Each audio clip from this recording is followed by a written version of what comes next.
बच्चों, जैसा कि आपको पता है कि हमारे चैनल पे हर विषय की लाइव क्लास चालू हो गई है। तो आज सामाजिक अध्ययन की तीसरी लाइव क्लास है, मतलब तीसरी क्लास है। ठीक है, तो पिछली दो क्लासों में हमने फ्रांसीसी क्रांति की कहानी पूरी अच्छी तरीके से पढ़ ली थी। उसके कुल 3 वीडियो है। तो इस वीडियो को क्लिक करने से पहले आप उन वीडियो को जाकर अच्छी तरीके से देख ले, तो आपको आज के जो हम प्रश्न उत्तर करेंगे, महत्वपूर्ण प्रश्न उत्तर, तो उनको पढ़ने में आपको मजा जाएगा और आपको प्रश्न उत्तर बिल्कुल याद हो जाएंगे। ठीक है बच्चों, तो चलिए स्टार्ट करते हैं। उससे पहले मैं आपको बता दूं कि आपकी जो एनसीईआरटी की बुक आपको पहली बार लग रही है। ठीक है, एमपी बोर्ड वाले बच्चों को पहली बार लग रही है। ठीक है, तो इसके एनसीईआरटी की जो बुक होती है उसको 2 तरीकों से पढ़ा जाता है। ठीक है, उसमें से जो सवाल आते हैं वो 2 तरीकों से आते हैं। एक तो वो प्रश्न आते हैं जो पाठ के पीछे दिए रहते हैं, और वो प्रश्न आते हैं दूसरे जो कि पाठ के अंदर से सवाल बनाकर दिए जाते हैं। तो आज के इस वीडियो में हम उन प्रश्नों को पढ़ेंगे जो पाठ के पीछे दिए रहते हैं। ठीक है, बिल्कुल अच्छी तरीके से पढ़ लेंगे कि आपको बिल्कुल याद हो जाएंगे। ठीक है, तो बच्चों इस पाठ में कुल आपके 5 प्रश्न दिए हैं फ्रांसीसी क्रांति में। ठीक है, तो उसमें से आज हम दूसरे प्रश्न से स्टार्ट करते हैं, क्योंकि जो पहला प्रश्न है वो मैं आपको खुद लिख कर दूंगी बहुत आसान भाषा में। ठीक है, वो प्रश्न इसमें थोड़ा कठिन भाषा में दिया है, इसलिए आपके लिए आसान भाषा में लिख के मैं आपको कल पढ़ाऊंगी वो प्रश्न। तो आज देखते हैं प्रश्न नंबर 2। फ्रांसीसी समाज के किन तबकों को क्रांति का फायदा मिला? कौन से समूह सत्ता छोड़ने के लिए मजबूर हो गए?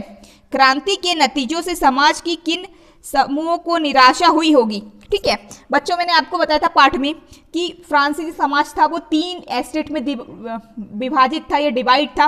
ठीक है, तो इसमें यही पूछा है कि जो फ्रांस में क्रांति आई, ठीक है, तो उसके समाज के किन तबकों को ठीक है क्रांति का फायदा मिला, और कौन से समूह थे जो सत्ता छोड़ने के लिए मजबूर हो गए। ठीक है, ऐसे कौन लोग थे जिनको फायदा मिला और किन लोग को नुकसान हुआ, यानी कि जिनको सत्ता छोड़ना पड़ा, राज्य छोड़ना पड़ा। ठीक है, क्रांति के नतीजों से समाज के किन समूह को निराशा हुई और कौन लोग थे जिनको निराशा हुई क्रांति से, तो वही हमको इस प्रश्न में बताना है। प्रश्न में कुछ नहीं है, बस आपको जो मैंने कहानी सुनाई थी वही लिखना है।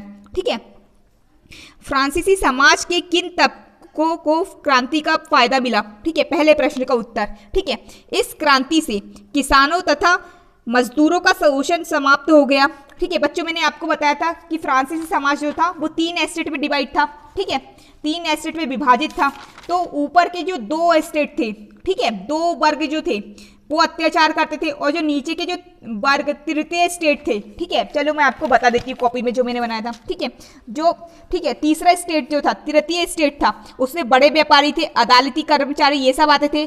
फिर किसान और कारीगर आते थे तृतीय स्टेट में, और छोटे किसान और भूमिहीन मजदूर भी आते थे। ठीक है, तो ये जो है, ये किसान, कारीगर, छोटे किसान, भूमिहीन मजदूर, इनका शोषण होता था।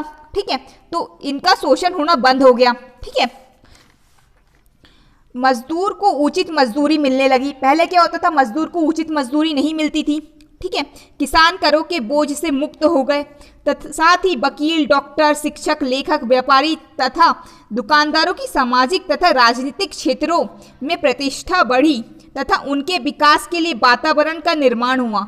राज्य के महत्वपूर्ण पदों तथा राजनीति पर इस वर्ग का प्रभुत्व स्थापित हो गया।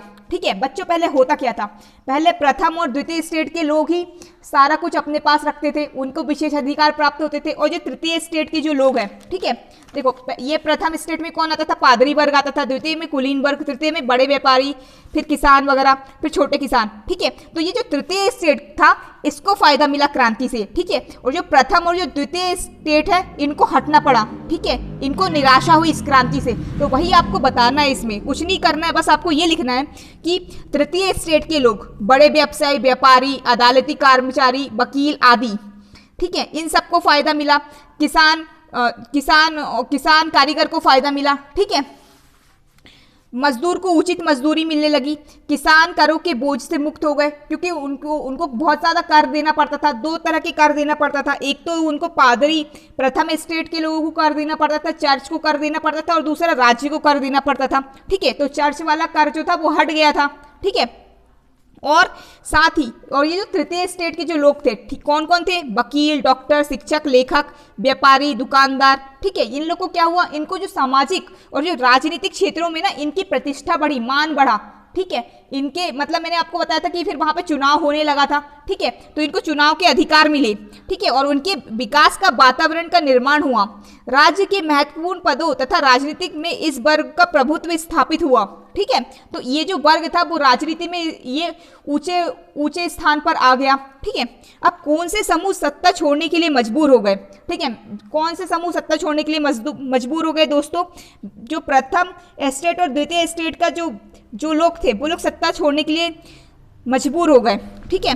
लुईस ओल्वे के शासनकाल में फ्रांस के सामंती वर्ग तथा चर्च के अधिकारियों को कुछ विशेष अधिकार प्राप्त थे, मैंने आपको कई बार बताया, ठीक है। इन अधिकारों के माध्यम से वे जनता का शोषण करते थे।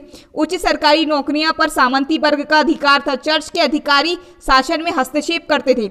इस क्रांति के कारण सभी विशेष अधिकार समाप्त हो गए। तो कुल मिलाकर जो द्वितीय वर्ग था, द्वितीय स्टेट और जो प्रथम स्टेट यानी कि पादरी वर्ग और जो कुलीन वर्ग था, ठीक है, वो सत्ता छोड़ने के लिए मजबूर हो गए। तो वही आपको लिखना है, अपनी भाषा में भी आप लिख सकते हैं। आपको क्या लिखना है?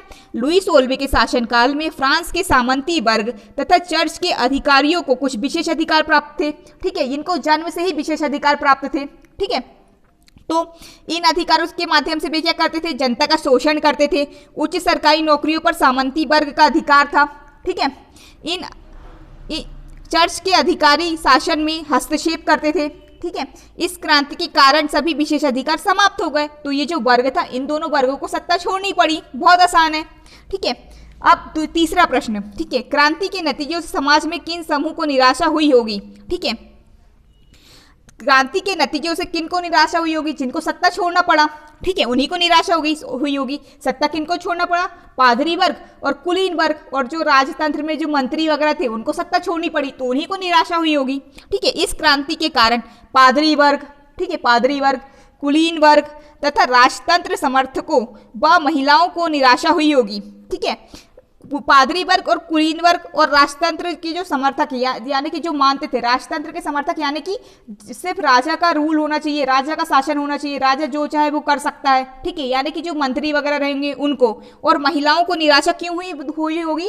महिलाओं को इसलिए निराशा हुई होगी क्योंकि महिलाओं को अधिकार नहीं मिले थे क्रांति के बाद। मैंने आपको बताया था महिलाओं को बहुत बाद में चुनाव मत के अधिकार मिले थे, पहले महिलाओं को अधिकार नहीं मिले थे। इसलिए किन किन को निराशा हुई होगी बच्चों? पादरी वर्ग, कुलीन वर्ग, राजतंत्र के समर्थकों व महिलाओं को निराशा हुई होगी, ठीक है। तो ये हो गया आपका उत्तर। इस उत्तर को आप 5 बार पढ़ लीजिए, आपको बिल्कुल याद हो जाएगा। इससे आप अपनी भाषा में भी लिख सकते हैं, ठीक है। तो चलिए चलते तीसरे प्रश्न की ओर, ठीक है। 19वीं और 20वीं सदी की दुनिया के लिए फ्रांसीसी क्रांति कौन सी विरासत छोड़ गई? ठीक है, तो बच्चों मैंने आपको बताया था फ्रांसीसी क्रांति कब हुई थी? 1789 में हुई थी, 1789 में, ठीक है। तो इसको कौन सी सदी बोलते हैं? 18वीं सदी, ठीक है।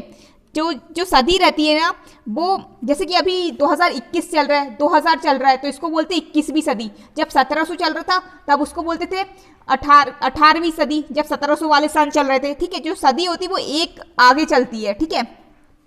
तो 19वीं और 20वीं सदी की दुनिया के लिए फ्रांसीसी क्रांति कौन सी विरासत छोड़ गई? ठीक है, कौन सी विरासत छोड़ गई फ्रांसीसी क्रांति?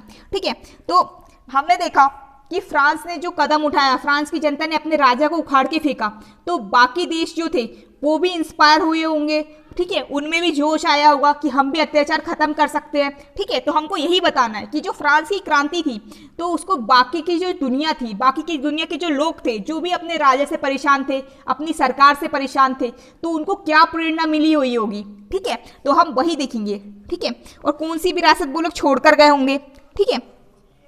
उत्तर हम देखते हैं, वही देखो मैंने आपको बताया कि कैसे लिखना है। 19वीं और 20वीं सदी की दुनिया के लिए फ्रांसीसी क्रांति, वही लिख रहे, जो प्रश्न में लिखा है आपको वही लिखना है, और फिर बस अंत में लिख देना है निम्न विरासत छोड़ गई, ठीक है। कौन सी की जगह निम्न आ जाएगा? पहला, समानता का सिद्धांत, ठीक है। पहले फ्रांसीसी क्रांति का सबसे बड़ा लोगों ने यही फ्रांसीसी क्रांति का यही अंत निकला कि सबको समानता का अधिकार मिला, ठीक है। समानता का सिद्धांत, फ्रांसीसी क्रांति का महत्वपूर्ण सिद्धांत समानता का सिद्धांत था, जो कि 19वीं और 20वीं सदी के सभी लोकतांत्रिक राष्ट्रों द्वारा अपनाया गया। इस प्रकार से इस क्रांति द्वारा स्थापित समानता का आदर्श वर्तमान के समस्त लोकतांत्रिक संविधानों का मूल अधिकार है। ठीक है बच्चों, जैसे कि हम भारत में रहते हैं, ठीक है, हम क्या है, एक लोकतांत्रिक देश है, ठीक है, यानी कि जनता अपना शासक चुनती है, ठीक है, वो चुनती है कि किसको हम प्रधानमंत्री बनाएंगे, किसको हम, ठीक है, वो चुनती है कौन हमारा सीएम बनेगा, कौन हमारा मुख्यमंत्री बनेगा, ये भी जनता चुनती है, ठीक है। और जो लोकतांत्रिक देश होते हैं उन सब में क्या होता है, समानता का सिद्धांत होता है, यानी कि हर नागरिक जो होता है वो सरकार के लिए बराबर होता है, भले ही वो अमीर हो, भले ही वो गरीब हो, भले ही वो छोटे घर में पैदा हुआ हो, भले ही वो बड़े घर में पैदा हुआ हो, सब नागरिक समान होते हैं। जैसे कि अगर किसी व्यक्ति ने किसी को मार डाला या किसी का खून कर दिया, वो गरीब व्यक्ति था, उसको जो सजा, उसको 5 साल की सजा मिलेगी। अगर कोई अमीर व्यक्ति किसी इंसान को मार डालता है, ठीक है, तो उसको भी 5 साल की सजा मिलेगी। सबके लिए नियम बराबर है, ठीक है। हर किसी के जो मत की जो वैल्यू होती है, ठीक है, वो एक होती है, ठीक है। हर व्यक्ति का एक मत होता है, भले ही वो गरीब हो चाहे अमीर हो, ठीक है। लेकिन फ्रांस में क्या था, उस समय समानता नहीं थी। जो ऊपर के जो एस्टेट के जो लोग थे उनको विशेष अधिकार प्राप्त थे, ठीक है। तो फ्रांसीसी क्रांति से क्या मिला, समानता का सिद्धांत मिला, यानी कि हर कोई समान है, हर नागरिक समान है, भले ही वो राजा का बेटा हो, भले ही वो गरीब का बेटा हो, हर नागरिक समान है। तो यही सिद्धांत फ्रांसीसी क्रांति दुनिया के लिए छोड़ की गई, ठीक है। वही हमको लिखना है। फ्रांसीसी क्रांति का महत्वपूर्ण सिद्धांत समानता का सिद्धांत था, ठीक है। लोग चाहते थे कि उनको समान अधिकार मिले, किसी को भी विशेष अधिकार ना मिले, जो कि 19वीं व 20वीं सदी के सभी लोकतांत्रिक राष्ट्रों द्वारा अपनाया गया। तो 19वीं और 20वीं सदी में जितने भी लोकतांत्रिक राष्ट्र बने, ठीक है, जैसे कि भारत हुआ, ठीक है, और भी बहुत सारे लोकतांत्रिक राष्ट्र बने, साउथ अफ्रीका हुआ, ठीक है, तो उन्होंने भी इस सिद्धांत को अपनाया, समानता के सिद्धांत को अपनाया। क्योंकि लोकतांत्रिक देश यानी कि राष्ट्र, यानी कि वो राष्ट्र जिनको, जहाँ का जो शासक होता है वो जनता चुनती है, ठीक है। तो उन सब ने यही सिद्धांत को अपनाया। इस प्रकार क्रांति द्वारा स्थापित समानता का आदर्श वर्तमान के समस्त लोकतांत्रिक संविधानों का मूल आधार है। तो इस क्रांति से हमको क्या मिला, समानता का सिद्धांत मिला, ठीक है, समानता का अधिकार मिला, ठीक है। तो वही जो आज के जो लोकतांत्रिक देश है, भारत है, कौन कौन से लोकतांत्रिक देश है, अमेरिका है, कनाडा है, ठीक है, और ऑस्ट्रेलिया है, तो इन सब ने ये सारे सिद्धांत को अपनाया, समानता के सिद्धांत, ठीक है। ये तो हो गया समानता का सिद्धांत। दूसरा, लोकतंत्र की स्थापना।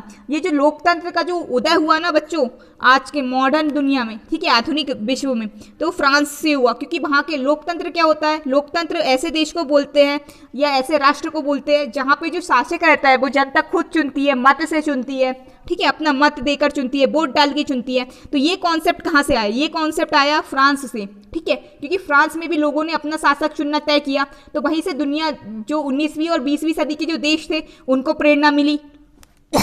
सॉरी।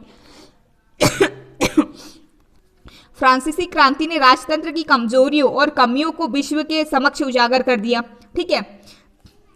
मतलब जो राजतंत्र जो होता था, जो राजा का शासन होता था, तो उन्होंने फ्रांसीसी क्रांति से दुनिया को समझ में आ गया कि राजा को भी उखाड़ फेंक सकते हैं, राजा भी बहुत अत्याचारी हो सकता है। तो दुनिया की आंखें खुल गई, ठीक है। तो सबके सामने जो राजतंत्र होता था, यानी कि राजा का जो तंत्र होता था, ठीक है, जहाँ पे राजा का बेटा राजा बनता था, राजा होता था, वही अपना कानून चलाता था, अपनी मनमानी करता था। तो उनकी कमजोरी और कमियों को सारी दुनिया के सामने लाकर खड़ा कर दिया, ठीक है, उजागर कर दिया। फ्रांसीसी क्रांति द्वारा स्थापित लोकतांत्रिक विचारों ने बुद्धिजीवी वर्ग को आंदोलित कर दिया, जिसके परिणाम स्वरूप 19वीं और 20वीं सदी में संसार के अनेक राष्ट्रों में लोकतांत्रिक सरकारों की स्थापना हुई, ठीक है। तो जो फ्रांसीसी क्रांति के द्वारा जो लोकतांत्रिक विचार थे, ठीक है, वो दुनिया के सामने आए। तो जो बुद्धिजीवी वर्ग जो होता है, हर देश में एक बुद्धिजीवी वर्ग होता है, यानी कि जो बहुत ज़्यादा अक्लमंद जो वर्ग होता है, जिनकी बुद्धि बहुत तेज होती है, ठीक है। जैसे कि अपने यहाँ हो गए, कौन हो गए बुद्धिजीवी वर्ग, जैसे कि अंबेडकर थे, डॉक्टर भीमराव अंबेडकर थे, डॉक्टर कलाम थे, ठीक है, गांधी जी थे। ये सारे जो वर्ग होते हैं, जो मतलब अच्छा सोचते हैं, ठीक है, देश के बारे में अच्छा सोचते हैं, जिनकी बुद्धि तेज होती है, उनको आंदोलित कर दिया, ठीक है। यानी कि उनके अंदर भी ये भावना आ गई कि हमको भी लोकतंत्र स्थापित करना चाहिए, जिसके परिणाम स्वरूप, ठीक है, जिसके जो फ्रांसीसी क्रांति में जो लोकतंत्र की स्थापना हुई, उसके परिणाम के कारण 19वीं और 20वीं सदी में जो राष्ट्र बने, ठीक है, बहुत सारे नए राष्ट्र बने, तो उन सब में लोकतांत्रिक सरकारों की स्थापना हुई, ठीक है। तो ये हो गया। अब क्या, अब तीसरा क्या है, स्वतंत्रता की धारणा। ठीक है। स्वतंत्रता का विचार फ्रांसीसी क्रांति का एक मूल सिद्धांत था। ठीक है, उन्होंने इसे मानव का प्राकृतिक अधिकार माना। प्राकृतिक अधिकार यानी कि ये प्राकृतिक अधिकार यानी कि जो जन्म से ही अधिकार होता है। स्वतंत्रता का, हर व्यक्ति को स्वतंत्र होने का अधिकार है जन्म से। ठीक है, कोई भी किसी को अपना गुलाम बना के नहीं रख सकता, ये प्राकृतिक अधिकार है। प्राकृतिक यानी कि जन्म से ही मिलना चाहिए, जो पहले से, जो प्रकृति के द्वारा हमें दिया गया है। ठीक है, प्रकृति ने कभी किसी को बांध कर नहीं रखा। ठीक है, तो ऐसे अधिकार को क्या बोलते हैं? प्राकृतिक अधिकार। अर्थात इस क्रांति ने विश्व के लोगों में स्वतंत्रता की भावना कूट कूट कर भर दी और तत्पश्चात जनता को अपनी प्रभु सत्ता का ज्ञान हुआ। संयुक्त राष्ट्र संघ द्वारा घोषित मानव अधिकारों में भी इसे मानव का नैसर्गिक अधिकार माना गया। ठीक है, तो इससे क्या हुआ? फ्रांस की ही क्रांति से ये आइडिया आया, ये विचार आया कि लोगों को जो स्वतंत्रता है वो प्राकृतिक अधिकार है। ठीक है, नहीं तो पहले क्या होता था, लोग गुलाम रहते थे। ठीक है, ये जो भावना आई कहाँ से आई? स्वतंत्रता की भावना फ्रांसीसी क्रांति से आई। ठीक है, तो इसके अंदर लोगों में कूट कूट के भर दी गई और उसके बाद जो जनता थी उनको अपनी प्रभु सत्ता का ज्ञान हुआ, यानी कि हम ही लोग जो है वो सत्ता में जाएंगे। ठीक है, हम ही लोग जो है शासक को चुनेंगे, हम में से ही कोई एक शासक होगा। ठीक है, तो ये भावना जनता के अंदर आ गई।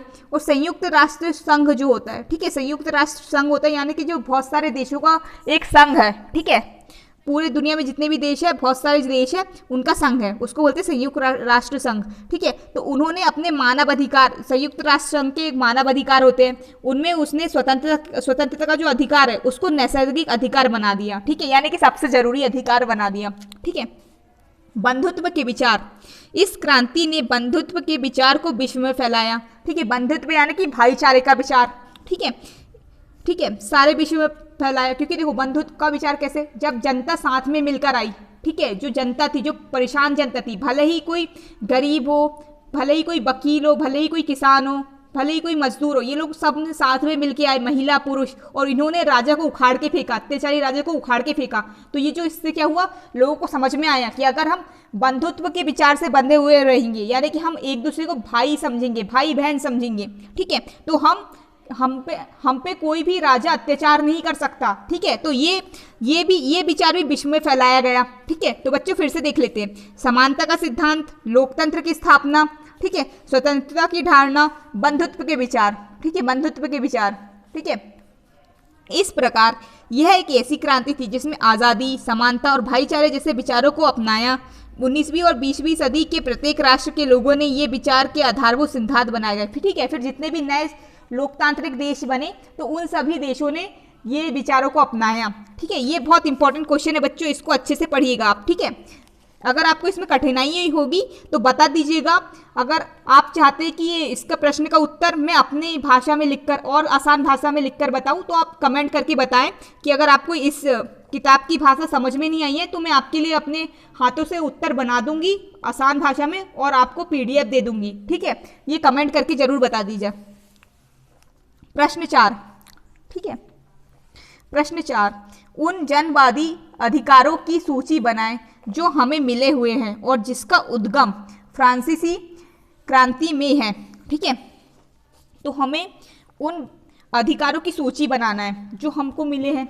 हमको जैसे कि हमको कौन से अधिकार मिले, हमें अब स्वतंत्रता का अधिकार है, हम कहीं भी घूम सकते हैं। ठीक है, हमें समानता का अधिकार है। ठीक है, सभी नागरिक जो है राष्ट्र के लिए समान है। ठीक है, और भी कई सारे अधिकार हमें मिले हैं। तो हमको ये बताना है जो हमें जो अधिकार मिले हैं उनमें से कौन कौन से अधिकार हैं जो फ्रांसीसी क्रांति से आए हैं। ठीक है, तो 3 अधिकार तो आपको पता है।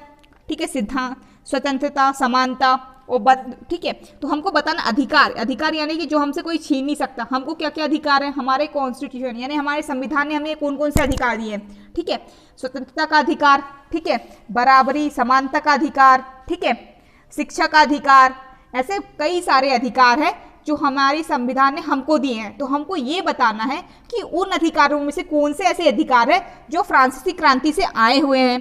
ठीक है, तो देखते हैं इस प्रश्न के उत्तर में हम देखते हैं उन जनवादी अधिकारों की सूची जिनका उद्गम यानी कि उदय, शुरुआत फ्रांसीसी क्रांति से हुआ, वो निम्न है। ठीक है, तो उन अधिकारों जो हमको अभी मिलते हैं वो उनमें से कौन से विचार जो फ्रांसीसी क्रांति में से उनका जन्म हुआ है वो हमको बताना है। ठीक है, पहला, मनुष्य स्वतंत्र पैदा होता है। स्वतंत्र रहता है और उनके अधिकार समान होते हैं। ठीक है, ये अधिकार मैंने आपको बताया कि जो मनुष्य होता है वो स्वतंत्र पैदा होता है, स्वतंत्र रहता है और उनके अधिकार समान होते हैं। हर राजनीतिक संगठन का लक्ष्य मानव के नैसर्गिक एवं आहरणीय अधिकारों को संरक्षित रखना है। ये अधिकार स्वतंत्रता, संपत्ति, सुरक्षा एवं शोषण के प्रतिरोध का अधिकार है। ठीक है, तो हर राजनीतिक संगठन होता है, ठीक है, भले ही वो राजा हो या लोकतांत्रिक देश का प्रधानमंत्री हो या राष्ट्रपति हो, तो कोई भी राजनीतिक संगठन हो, ठीक है, उसका अपना कोई स्वार्थ नहीं होना चाहिए। उसका ये जो होना चाहिए, उसका जो लक्ष्य होना चाहिए वो उसकी जो प्रजा है यानी कि उसकी जो जनता है उसके नैसर्गिक एवं आहरणीय अधिकारों को संरक्षित रखना है, यानी कि उसके अधिकारों की रक्षा करना है। ठीक है, उनको बचाकर रखना है। कौन कौन से अधिकारों को बचाकर रखना है? स्वतंत्रता का अधिकार, संपत्ति का अधिकार, सुरक्षा का अधिकार, यानी कि अपनी जनता को सुरक्षा देनी है। ठीक है, और शोषण के प्रतिरोध का अधिकार या शोषण के प्रतिरोध का अधिकार यानी कि कोई अगर जनता पे अत्याचार कर रहा है, ठीक है, तो उस राजनीतिक संगठन को अपनी जनता को बचाना है, उसे अत्याचारी को सजा देनी है। ठीक है, प्रतिरोध यानी कि रोकना है का अधिकार। ठीक है, तीसरा संपूर्ण संप्रभुता का स्रोत राष्ट्र में निहित है। कोई भी समूह या व्यक्ति ऐसा अनधिकार प्रयोग नहीं करेगा जिससे जनता सत्ता की स्वीकृति ना मिली हो। ठीक है, संपूर्ण संप्रभुता यानी कि अखंडता, संप्रभुता जो होती है हर देश की, ठीक है, उसका जो स्रोत है वो राज्य में निहित है। ठीक है, यानी कि वो राज्य से ही आता है। ठीक है, कोई भी राज्य संप्रभुता यानी कि हमारे ऊपर, जैसे कि हम भारत है, भारत एक संप्रभुत्व देश है, यानी कि जो भारत है वो किसी का गुलाम नहीं है। कोई दूसरा देश आकर ये नहीं बोल सकता कि भारत के प्रधानमंत्री को ये करना पड़ेगा, कि भारत के प्रधानमंत्री को ये उस पर ये चीज़ बाध्य है। ठीक है, हम जो है वो संप्रभुत्व देश है, यानी कि हम किसी के गुलाम नहीं। एक टाइम पे क्या था, हम ब्रिटेन के गुलाम थे, ठीक है, अंग्रेजों के गुलाम थे, लेकिन अब हम नहीं हैं। तो हम पे कोई बाहर का व्यक्ति आके राज नहीं कर सकता। ठीक है, तो यही होता है। तो जो संपूर्ण संप्रभुता का जो स्रोत होता है, यानी कि ये जो ताकत जो मिलती है भारत को कि कोई और आके हम पे शासन नहीं कर सकता, ये कहाँ से मिलता है? राज्य से मिलता है। ठीक है, कहाँ से मिलता है? लोगों से मिलता है। ठीक है, कोई भी समूह या व्यक्ति ऐसा अनधिकार प्रयोग नहीं करेगा जिससे जनता की सत्ता की स्वीकृति ना मिली हो। ठीक है, ऐसा कोई भी व्यक्ति जिसको जनता ने ना चुना हो, ठीक है, वो आके देश पर शासन नहीं कर सकता। ठीक है, जिसको जनता ने स्वीकृति नहीं दी हो वो सत्ता नहीं चला सकता। ठीक है, स्वतंत्रता का आशय ऐसा कार्य करने की शक्ति है जो औरों के लिए हानिकारक ना हो। तो स्वतंत्रता का मतलब क्या होता है बच्चों? हम कोई भी कार्य कर सकते हैं, जो कि कोई भी कार्य मतलब कि ऐसा नहीं कि हम कुछ भी कर देंगे, किसी को भी मार देंगे, ठीक है, किसी का भी नुकसान कर देंगे, ये नहीं करना है। स्वतंत्रता यानी कि हम वो सारे कार्य कर सकते हैं जो किसी के लिए नुकसानदायक ना हो, जो कानून जो संविधान में हमको दिए गए अधिकार है उनका हम अच्छे से प्रयोग कर सकते हैं। ठीक है, कानून ने समान इच्छा की